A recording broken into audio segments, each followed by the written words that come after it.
Hello everyone, I am Nimit Brahmbhatt and you are listening to my not so profound thoughts. So today the video will be like this because I was going to office and I had a sprain in my ankle. So probably the video won't be shot in office, and as promised to few of my friends that I'll be uploading a video on Sunday, which is today. So I'm making the video at my home, and the main topic for today is profit booking or the exit strategy, which we say, as well as I have got requests from my friends that a few other topics that to be covered, that is the IPO of Zomato, and why day trading is stupid, as well as what will be Nifty in December, or the value that it will reach in December. So before I start the video, let me tell you that why I thought that I should be making video on exit strategy. So because I was sitting with my friends, and one of my friend told me that most of the influencers talk about investing in the market, but no one talks about what should be the exit strategy. So let me explain what is an exit strategy. Exit strategy is the point at which you wish to exit, and it happens when you decide your goal. So if my goal is to exit, I need to make money at a certain amount, let's say 1 CR, and I need to build an SIP, and the SIP, I should have 1 CR by the end of 5 years or 10 years. So while deciding the goal, I have also decided that I'll be exiting the market when I reach my goal of 1 CR, as well as in many profit bookings, or we can say short term trading or intraday. While I say short term, I am talking about half yearly, quarterly, as well as less than 1 year, or we can say 1 year. So I believe short term is less than 1 year. So people ask that people also have that investing in a script and getting 20% returns, 25% returns, and then selling it off, even though the company might be good, and why they are doing it, I don't know. So uh, the main topic which I started is profit booking. So I don't think I think that profit booking is not a good thing for an investor, or for the purpose of wealth creation, because let's say the inflation rate is around 6.5%, or let's say 6%, and the risk free rate, that is government bond, comes to around also 6%. So initially the minimum expected return I would be getting should be at least 12 to 13%. Now what happens that most of the time in profit booking, people have a return expectation of 20%, and once you exit from that, you have an actual return of 18 or 17.8 or something percentage, because 10% is short term capital gain tax, as well as another brokerage charges and all. So you get 17.5, let's say 17.5% real returns. uh, Now you know that, suppose if you invested in Asian Paints, so there is no need of profit booking, because the fundamentals are actually strong, and the prices which you see are supporting the fundamentals. So now if you exit, and by chance you get into another stock which may or may not give you a 20% return over a period of time, let's say over a period of 1 year. So that is the main thing, that even in profit booking, there is no guarantee that the scripts you have invested in it will give you a 20% return by exiting one script. And so why do people do profit booking? When they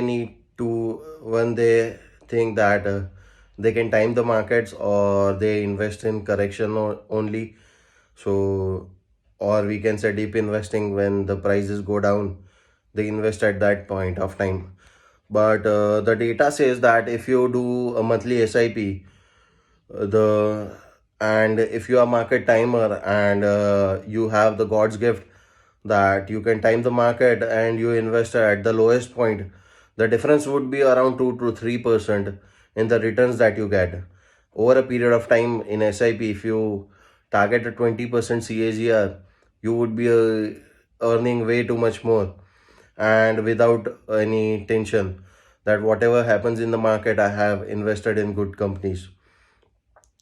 Now what happens, uh, even I believe that profit booking in a volatile company, let's say companies which are not supported by its fundamentals, I believe that you can do profit booking in that, because let's say a company such as Idea or any other companies, wherein the fundamentals are not supporting the price, it is just the demand and supply, and you are profit booking in that, so it is acceptable.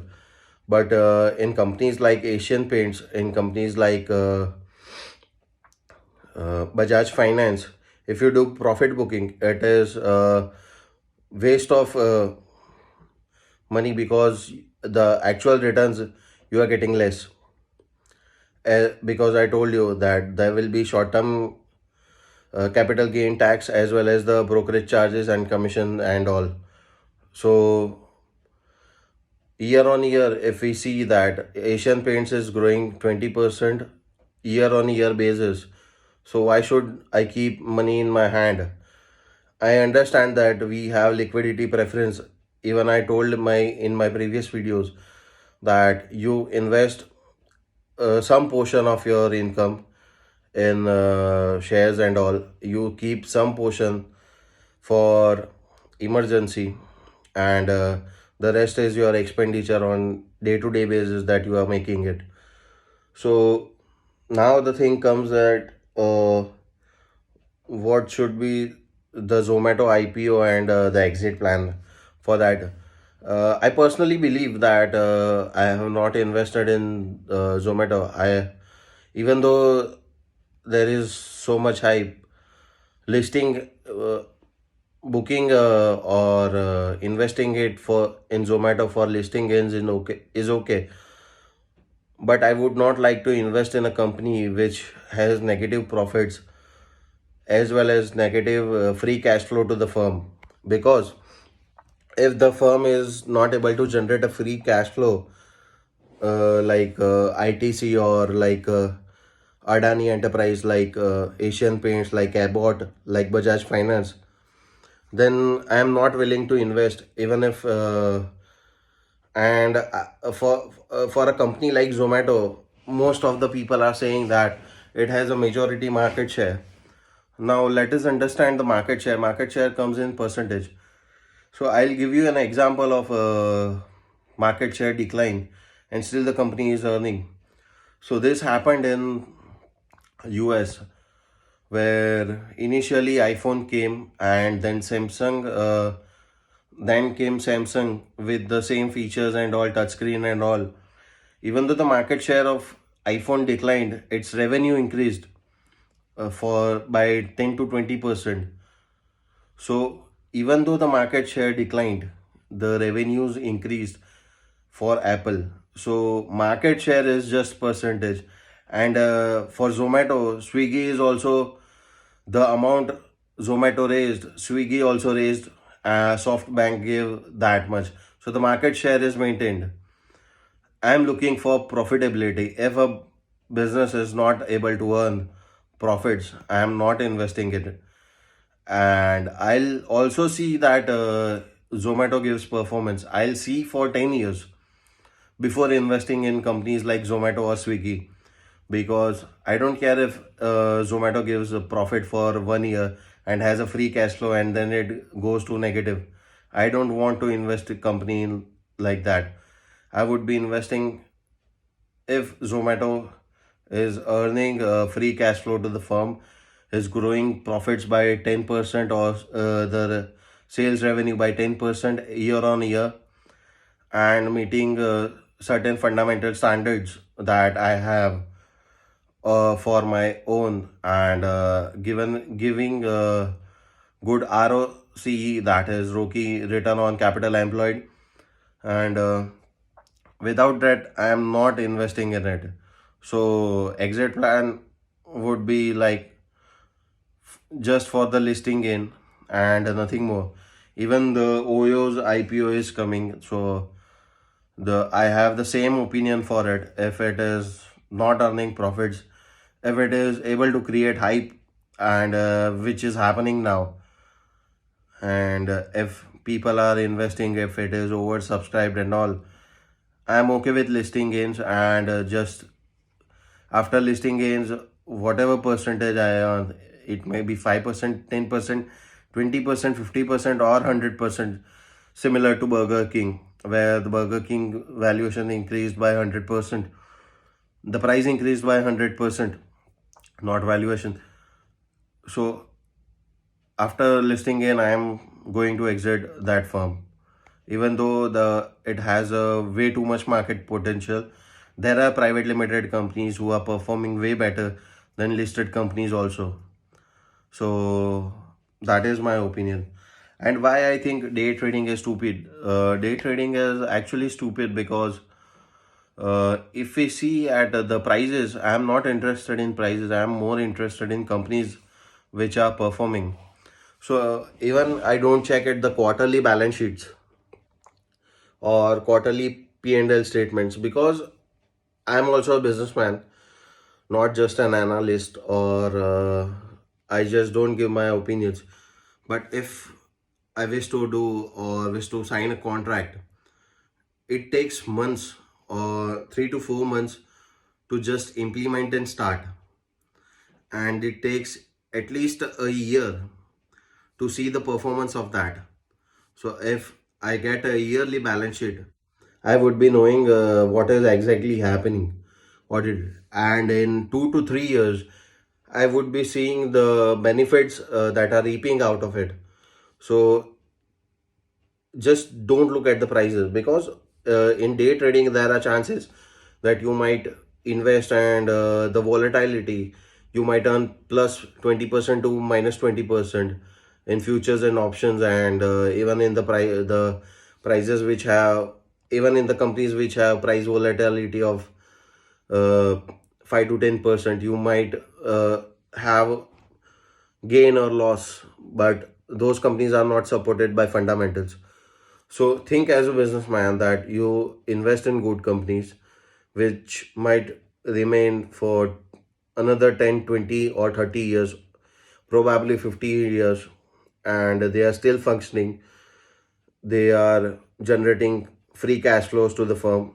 They are having good net profits, and they are increasing the market share by 5%, 10%, and the economy is also growing, and you are getting returns more than the risk free and the inflation combined. So the your expected returns should be between 15 to 20% and not less than that. So if you are getting a return less than that, so you are actually not earning. If there are schemes other than equity schemes wherein you get a 7% CAGR or 10% CAGR, so most of the time inflation cuts off all the earnings that you have plus the taxes that you pay. So in actual, you are earning zero returns.